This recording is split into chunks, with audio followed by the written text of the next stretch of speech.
Hello and welcome to my channel. Go ahead, hit the like, hit the share, subscribe if you haven't already, and make sure your notifications are on all. As we see a flare on all of these defamation lawsuits, I thought I'd make this topic the perfect example for all of the janky ass bullshit we've seen contributed to these mainstream media outlet platforms that some people want to sugarcoat when it comes to RKelly, but don't mind trying to expose when it comes to others. Now let me remind the slow people. My platform exists for one reason and one reason only. Because I was brought a topic, a talking point that piqued my curiosity. And the more I researched, the more I began to unravel this network of janky ass people, it should be very clear why I stuck to the topic at hand and used so many other talking points to make my position very clear for those who can pay attention. A lot of people don't know that old Tasha K, in the midst of her beef with Cardi B, ran to Homeland Security claiming she was threatening her and bypassed all the shit she was doing to incite her reaction. So when it comes to RKelly and we see how all these people threaten to sue Lifetime, for example, over these rumors, drop the ball, but all these suspect-ass individuals started to use these platforms to further seal this man's fate. But then when help comes in to reinforce the facts that went overlooked in the trial that could be brought up in appeals, a lot of these janky ass journalists, they gonna keep you distracted with a whole lot of bullshit instead of the topic at hand. So let's just use Cardi B for an example and how her guilty plea may be a reflection of all these RICOs we have seen emerging. Maybe that's a talking point people should explore. After all, we watched the same person aggressively slander RKelly, then turn her sights onto Cardi B, skip past the little summer bunnies that would blow the holes in RKelly's case wide open, violate RKelly's privacy rights publicly, and have the nerve to say that, well, I have the rights as a journalist, as a reporter, and we don't see how all of these journalists and people are manipulating the facts that if their stories are so true and valid, why would they have such an issue testifying in court, like Jim Derogatis, for example? But people don't want to talk about that, right? Can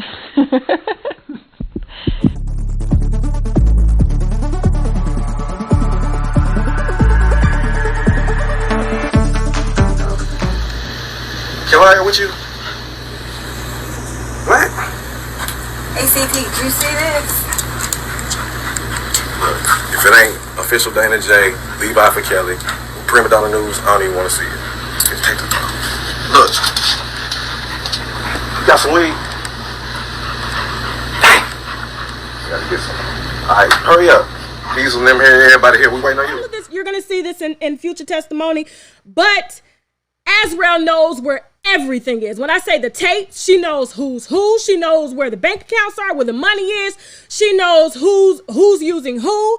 Not seen what we've been trying to show you, that you've been brainwashed. But once she watched that documentary and she read the emails that I sent over to her, that he was sending to Joycelyn, telling Joycelyn the same things that he told her, hiding other tapes for Azrael, just like London on the Track's mom was doing, Cheryl, I forgot her last name, Cheryl Mack or whatever. And so I'm trying to tell you without telling you too much, because like I said, this is a federal case, and I've even helped out the feds with all the information that I've been given. So I was working with the Department, was it the Department of State? Homeland Security, one of them damn please. Homeland Security, my lawyers were to hand them over everything that we had received. Now, as quick as these media outlets are quick to run these source pieces based off of information they're receiving from sketchy individuals, it should be a no-brainer as to why my platform came to give balance to the information that I was finding on the internet. Now, when all of these people behind the scenes just wanted to be the source, it becomes apparent why common sense should tell people, I hold the people getting on the platforms accountable for not vetting the information. So when we saw Tasha K take a U-turn in this RKelly case and then try to backpedal, considering she still believes he's guilty based off of the sourced information she's been provided, it should be clear why I began to poke holes in all of these stories. What's funny is watching all the people who know they're putting this janky information out here get all offended and feel some type of way, when clearly everybody should have put the gas to the floor when they heard attorneys saying they were going to sue Lifetime. Nothing ever occurs from it. All these people continue to leak these stories.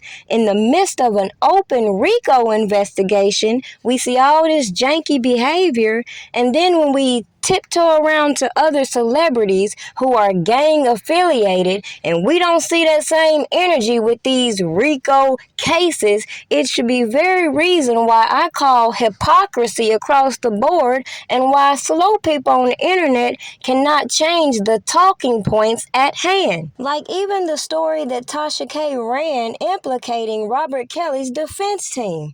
Now, if all these people want to sit here and keep holding him to this guilty verdict he's gotten recently and the last guilty verdict, and nobody holds accountable this ineffective counsel, instead of everybody talking about how RKelly should have had these forensic specialists and blase, well, true enough, but again, people miss the point in how we should hold the government accountable for proving their case. Therefore, when they have janky-ass evidence they've known has been passed all across the USA, they should have brought in the specialists. And when you consider that Greenberg, for example, was brought in to help this man figure out why his finances were in disarray, it should be very clear why people didn't act and move forward with these defamation lawsuits on RKelly's behalf.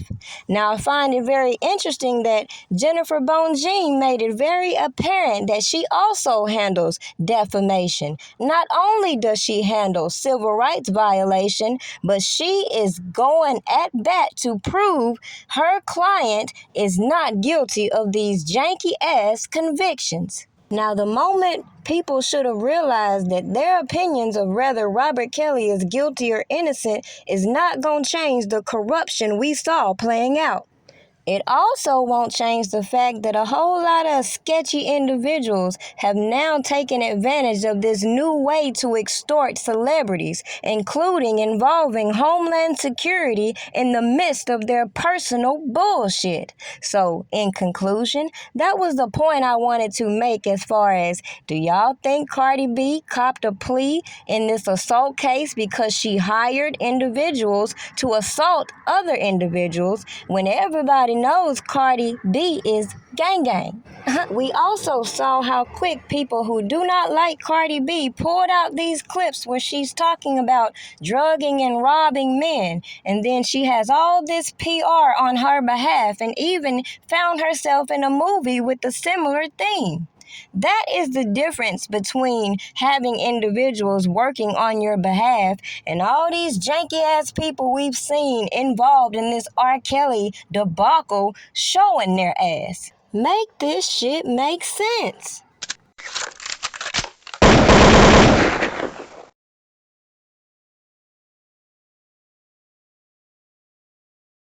How can I pay child support? How?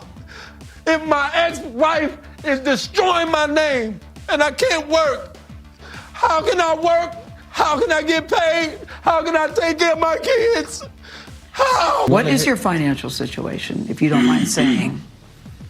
Here's the deal. So many people have been stealing my money. People was connected to my account. I went by myself for the first time to Bank of America. Didn't know what I was doing. Didn't know what the hell was going on. When did you do that? First time by yourself? About 3 weeks ago to a month. 3 weeks ago was the first time you went to Bank of America? Absolutely. By yourself? By myself. Because I was so tired of not knowing where my money was, what my publishing is. Isn't that on you then? Huh? Isn't that on you? A lot of it's on me. That you didn't know where your money is? A lot of it's on me. And people say he doesn't have money because he had to pay so much in settlements. What do you say about that? Lie.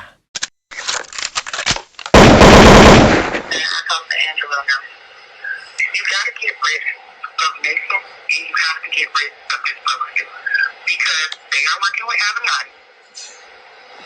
This was a whole, like, this Zelle King thing. They knew about this from like weeks ago, like they've been planning this. I know you don't probably want to listen to me, but please, you cannot let him do this interview on Monday. Like, all of this stuff is a plan to just like put you apart and make shit worse. Cannot let who do an interview? This Daryl Johnson guy. The guy who's supposed to be like the publicist or whatever. Rip me apart how? Get you away? Rip me apart how? Like, it's just all staged. Like, I don't know. No. Just be specific. Be specific. Rip me apart how? I don't know the how. Okay, I want you to find out. I want you to find out how and let me know. The question was whether or not these women were over age. And once it was determined that they were of age when they met him, we faced a host of issues. And so, like Tim said, 3 years ago when they came in my office, after he called me, I first started to strategize, how can I help? Because legally there weren't too many options. But what we had to do was destroy the narrative that's been surrounding this individual and many cases like this, that these are women that no one cares for, that these are women that no one will fight for. And so we took a outside the box approach, and we started to destroy the narrative. We had to convince men and women across the country to believe what was going on.